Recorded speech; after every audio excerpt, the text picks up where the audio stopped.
வணக்கம் நண்பர்களே, நான் உங்கள் கார்த்திகேஷ். இன்னும் எனக்கு போகிறோம்னா இப்படி பைத்தான் யூஸ் பண்ணி இந்த நோட்டிஃபிகேஷன் க்ரியேட் பண்ணுறது அப்படின்னு பார்க்க போகிறோம். ஸோ வாங்க வீடியோக்குள்ளே போயிடலாம். ஸோ இந்த ப்ராஜெக்ட்டுக்கு நம்மளுக்கு தேவையான லைப்ரரி பார்த்திங்கன்னா Win10Toast அப்படின்னு ஒரு லைப்ரரி. ஸோ டவுன்லோட் பண்ணிடலாம். டெர்மினலில் போய்ட்டு பிப் இன்ஸ்டால் Win10Toast அப்படின்னு, அதாவது விண்டோஸ் 10 டோஸ்ட்னால் அந்த நோட்டிஃபிகேஷன் பேர் வந்து டோஸ்ட் நோட்டிஃபிகேஷன். ஸோ வந்து டோஸ்ட் அப்படின்னு பேர் வச்சுருக்காங்க. ஓகே, சக்ஸஸ்ஃபுல் இன்ஸ்டால் ஆகிடுச்சு. நெக்ஸ்ட் ப்ரோக்ராமிங் ஸ்டார்ட் பண்ணிடலாம். ஓகே, நம்ம எப்பவுமே யூஸ்வலாக பண்ணுற மாதிரி தான். ஃபஸ்ட்டு வந்து லைப்ரரியை டவுன்லோட் பண்ணுவோம். நெக்ஸ்ட் வந்து அந்த லைப்ரரியை வந்து நம்ம வந்து இம்போர்ட் பண்ணுவோம். ஸோ இங்கே என்ன பண்ணுறோன்னா from Win10Toast import toast notifier. So Win10Toastலேருந்து நம்ம வந்து டோஸ்ட் நோட்டிஃபையர் அப்படின்னு மட்டும் நம்ம வந்து இம்போர்ட் பண்ணியிருக்கோம். நெக்ஸ்ட்டு வந்து இந்த டோஸ்ட் நோட்டிஃபையர் அப்படின்னு ஒரு ஃபங்க்ஷனை வந்து நம்ம வந்து கேங்கிற வேரியபிளுக்கு அசைன் பண்ண போகிறோம். So k equal to toast notifier. Okay, போட்டது பேரன்தசிஸ் போட்டாச்சு. ஸோ கே வந்து இப்போ டோஸ்ட் நோட்டிஃபையர் அப்படின்னு ஃபங்க்ஷனாக வந்து சேஞ்ச் ஆகிடுச்சு. நெக்ஸ்ட் என்ன பண்ணுறோன்னா அந்த வேரியபிள் கேவை யூஸ் பண்ணி K dot show toast. So அவ்வளோதான், ஷோ டோஸ்ட் அப்படின்னு கொடுத்தோடனே நம்மளுக்கு வந்து என்ன ஆகுதுன்னா, ஃபஸ்ட்டு கே வந்து டோஸ்ட் நோட்டிஃபையராக. ஸோ அதை வந்து அந்த ஃபங்க்ஷனை வந்து நம்ம ஷோ டோஸ்ட் அப்படிங்கிற இன்னொரு ஃபங்க்ஷன் வந்து கால் பண்ணுறோம். ஓகேவா? நெக்ஸ்ட் வந்து ஷோ டோஸ்ட் இதுக்குள்ளே என்னென்ன பண்ண போகிறோம் அப்படின்னா டைட்டில், மெசேஜ், அப்புறம் ஐகான் பார்த்து, அப்புறம் டியூரேஷன், இந்த 4 வந்து நம்ம செட் பண்ண போகிறோம். So first title, next message, next duration வச்சுக்கலாம். ஐகான் பார்த்து வந்து ஃபஸ்ட்டு வந்து நம்ம இந்த 3 வந்து செஞ்சு முடிச்சிடலாம். நெக்ஸ்ட் வந்து ஐகான் பார்த்து வைக்கலாம். ஐகான் பார்த்துனா அது ஐகான் வர்றதுக்காக உங்களுக்கு லாஸ்ட்டாக சொல்கிறேன். ஃபஸ்ட்டு டைட்டில் என்ன வைக்க போகிறோம் அப்படின்னா அது டைட்டில் மெசேஜ் நீங்கள் வைக்கிறது தான். ஸோ டோஸ்ட் நோட்டிஃபிகேஷன் வந்து நம்ம எப்படி யூஸ் பண்ண போகிறோம் அப்படின்னா உங்கள் யூஸ்க்கு நீங்கள் வந்து சேஞ்ச் பண்ணிக்கோங்க. இங்கே டைட்டிலில் வந்து ஜஸ்ட் ஒரு ஹே வியூவர் அப்படின்னு வைக்க போகிறேன். நெக்ஸ்ட் இங்கே டியூரேஷன் சொல்ல மாட்டேன். டியூரேஷன் வந்து எவ்வளோ செகண்ட்ஸ்க்கு அந்த நோட்டிஃபிகேஷன் வந்து இருக்கணும் அப்படி நம்ம வந்து பண்ண போகிறோம். சரி, ஐகான் பார்த்தது நெக்ஸ்ட் டைம் வைக்கலாம், அடுத்து வைக்கலாம். ஃபஸ்ட் இப்போ வந்து டைட்டில், மெசேஜ், டியூரேஷன் மட்டும் வைக்க போகிறோம்.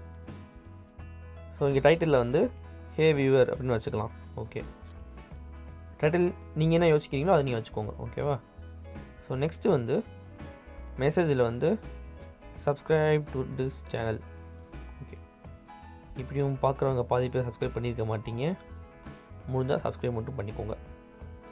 சப்ஸ்கிரைப் டு Karthikeshroboticsனு வச்சிடலாம். ஓகே, நம்ம வந்து டைட்டில் செட் பண்ணியாச்சு, மெசேஜ் செட் பண்ணியாச்சு. நெக்ஸ்ட் டியூரேஷன் வந்து 5 செகண்ட்ஸ் வச்சுக்கலாம். எவ்வளோ செகண்ட்ஸ்க்கு அந்த நோட்டிஃபிகேஷன் வந்து ஷோ ஆகிட்டே இருக்கணும் அப்படி தான் டியூரேஷன் அப்படின்னு கொடுத்துருக்காங்க. ஸோ ஓகே, அது செட் பண்ணியாச்சு. இப்போ ரன் மட்டும் பண்ணிடலாமா? ஸோ ரன் பண்ணுறதுக்கு முன்னாடி ஒரு குயிக் எக்ஸ்பிளேஷன் கொடுத்துடலாம். ஃபஸ்ட்டு இம்போர்ட் பண்ணுறோம், நெக்ஸ்ட்டு வேரியபிளுக்கு அசைன் பண்ணுறோம், நெக்ஸ்ட்டு அதோட ஃபங்க்ஷனை கால் பண்ணி அதை ஷோ பண்ண வைக்கப்போம். ஸோ சிம்பிள் தான், ரொம்ப சிம்பிள். அதில் நம்ம டைட்டில், மெசேஜ், அப்புறம் டியூரேஷன் செட் பண்ணியாச்சு. இப்போ ரன் பண்ணிடலாம்.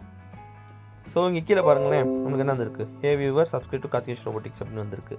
ஸோ ஒரு 5 செகண்ட்ஸ்க்கு இது காமிக்கும். நெக்ஸ்ட்டு வந்து க்ளோஸ் ஆயிரும். ஸோ இங்கே டியூரேஷன் வந்து 10ன்னு சேஞ்ச் பண்ணிடலாம்.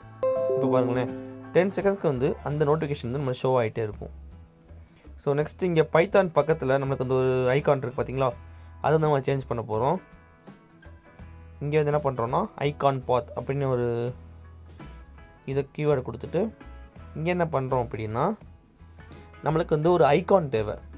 ஸோ இது வந்து ஒரு இமேஜ் எந்த ஃபார்மேட்டில் இருக்குன்னா ஜேபிஜி இல்லைனா பிஎன்ஜி ஃபார்மேட்டில் இருக்கும். ஸோ இதை நம்ம வந்து ஐகான் இதுக்கு ஃபார்மேட்டுக்கு நம்ம வந்து சேஞ்ச் பண்ணணும். ஸோ கூகுளில் வந்து ஜேபிஜி டு ஐகான், இல்லை நீங்கள் என்ன இமேஜ் வச்சுருக்கீங்க பிஎன்ஜி டு ஐகான் அப்படின்னு மாற்றிக்கோங்க. ஸோ இந்த வெப்சைட்டில் போயிட்டு நான் என்னோட இமேஜை தூக்கி அங்கே வந்து ட்ராக் அண்ட் ட்ராப் பண்ண போகிறேன். So okay, drag and drop பண்ணக்கப்புறம் நம்ம ஸ்டார்ட் கன்வர்ஷன் அப்படின்னு கொடுத்துடலாம். இது வந்து நம்ம ப்ரொமோஷன் வீடியோ கிடையாது, ஜஸ்ட் நான் வந்து இந்த வெப்சைட் தான் யூஸ் பண்ணுவேன் ஐகானுக்கு சேஞ்ச் பண்ணுறதுக்கு. ஸோ ஓகே, டவுன்லோட் கொடுத்துடலாம். ஓகே, இது வந்து நான் இங்கே நான் நல்ல பாத்தில் டவுன்லோட் பண்ணிட்டேன். ஓகே, இப்போ அந்த டவுன்லோட் பண்ண இங்கே பார்த்தீங்களா, இங்கே வந்து 2 இருக்குது. இங்கே வந்து இது வந்து ஜேபெக் இமேஜ், ஜேபிஜியாக இருக்குது. ஸோ இது ப்ராப்பர்ட்டிஸ் பார்க்கலாம். இது பாருங்களேன், ஐகான் ஐசிஓ அப்படின்னு இருக்கும். ஸோ இந்த ஃபைலை வந்து நம்ம இங்கே வந்து காப்பி பண்ணிக்கோங்க. காப்பி பண்ணிவிட்டு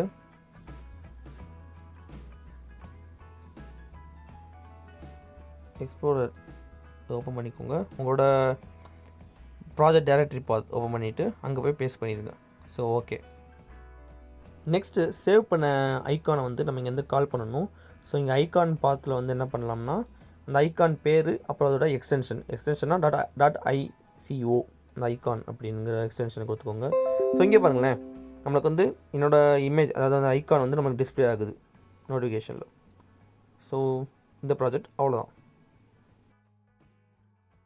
இந்த வீடியோ உங்களுக்கு பிடிச்சிச்சுன்னா like, share and subscribe to Karthikesh robotics.